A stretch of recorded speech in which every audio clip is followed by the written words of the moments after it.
The Slammer sword has released in Destiny 2, and it's arguably one of, if not the best overall sword in the game. So today, we're going to talk about how you can farm it efficiently and as consistently as possible. The Grandmaster for the week will be the Corrupted, but before we talk about that, let me remind you a small tip at Zavala. Here's the tip. It's nothing crazy, but if you're heading into the week of the Slammer Adept with maxed Nightfall Ciphers, which is 10, once you've completed your first GM and gotten your first Slammer Adept, head over to Zavala and spend your Ciphers. Why? Because, well, let's be honest, a lot of us just forget these even exist because most of the time we don't bother spending them on these weapons because they're either not that good or they've been around for a while. But the Slammer is different. It's actually worth farming for, and every 3 runs you will get 10 Nightfall Ciphers to get an extra Slammer, meaning you get 4 every 3 runs. But if you never get rid of these Ciphers, then you're going to be capped at 10 the entire time, and you're going to be missing out on extra Slammer drops. So there you go. There's a tip. Let's get back to the strike.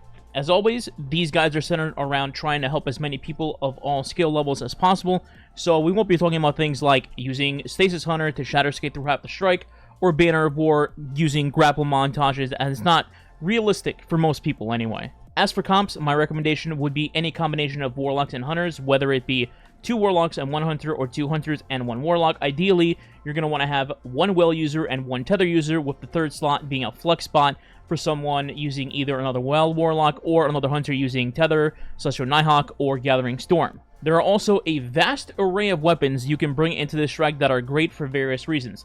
The number 1 option in terms of damage will be Malfeasance, especially if you're a Hunter with Lucky Pants. Not only does this demolish all taken enemies, but also serves as a stun weapon for unstoppable champions, which are in the strike along with overloads.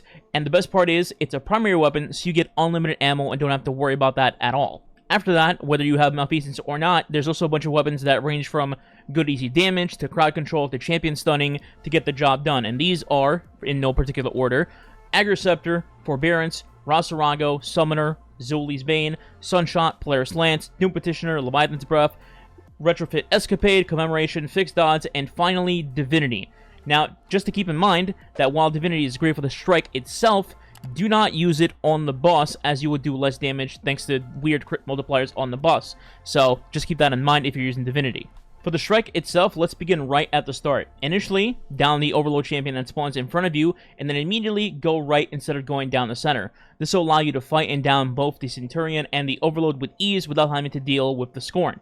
Now, technically, you can avoid fighting a second Overload here if you don't kill too many Taken and just bolt straight for the door, but that may be too much for an average group to avoid, so I would just recommend dealing with the adds and the extra Overload normally to be safe. It only takes an extra minute, so it's not a big deal. Next up, the Elevator. This is where crowd control like Tether, Aggers, Forbearance, etc. shine the best.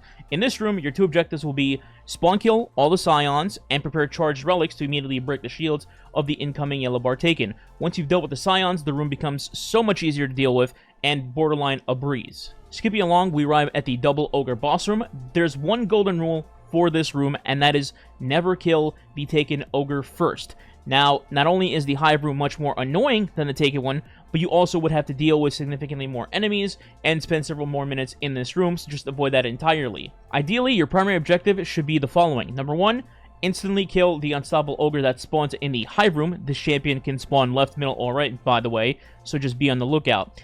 After killing that Unstoppable Ogre, now you can defeat his father, the Big Chungus Hive Ogre.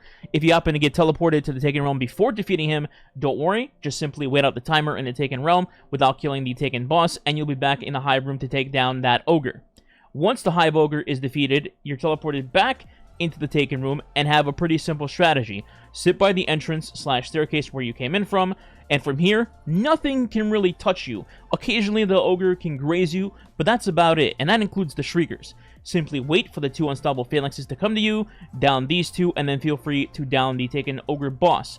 Once you've done that, all the Taken enemies will despawn in the room, and now you just simply need to walk to the portal to exit the Taken Realm. And by the way, the Shriekers are not Taken enemies, so those will still be up, but you can avoid them entirely by just going to the right-hand side and then walking down the staircase. Additionally, if you don't feel safe with that, you can use camo from one of your hunters to get through with a breeze as well. Now, back in the normal realm, from here, it's just steady ad waves and some champions to clear until you get to the boss fight, so we're going to fast forward to that. Finally, we're at Sadia. Now, a lot of people panic in this room, but we can actually break it down to be very smooth.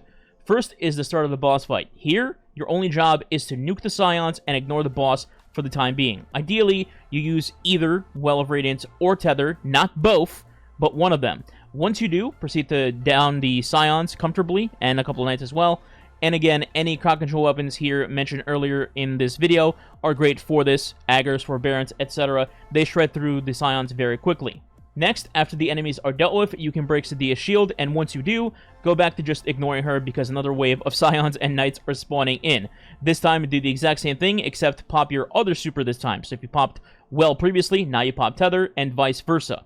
After the second add wave of enemies are dealt with, it's time to damage Sadea until she hits her first health gate. Yay, health gates! Malfeasance can easily get this done quickly. For the next part, you'll need to break her shield again. Now, for this part, there's something you should keep in mind. Once you do break her shield, you can damage her again, and if you have something to nuke her with, such as Slush or Nighthawk, for example, it'll chunk her down quite a bit and force her to immediately teleport away, and this does two things. Number one, you can skip the next add-away phase and just go straight into the Taken portal and finish the fight. Number two, if you're quick enough, you can actually grab another relic that will spawn on the left-hand side and take that into the portal with you and break her shield early in the Taken realm and kill her. However, I do not recommend this if you're not confident, in which case, just ignore this last part and follow the first part. As for the final portion of this fight, it's pretty straightforward. All you really got to do is try to hold your supers as much as you can, kill the Taken in front of you so Sadea keeps running away from you until you reach the end, which will then have you kill a few Scions again, grab the relic, break her shield once again, and then kill her to complete your Grandmaster Nightfall to collect your Slammer. Now, as for the Slammer itself and what the potential god rolls are going to be for this sword, I will be making a follow-up video going into detail about that tomorrow. In the meantime, please consider subscribing today, maybe leaving a like and or a comment. It does help the channel grow, is much appreciated, and it helps fight that YouTube algorithm. If you can't think of anything to comment, feel free to just leave Slammer as the comment. Thanks for watching. I'll see you guys next time.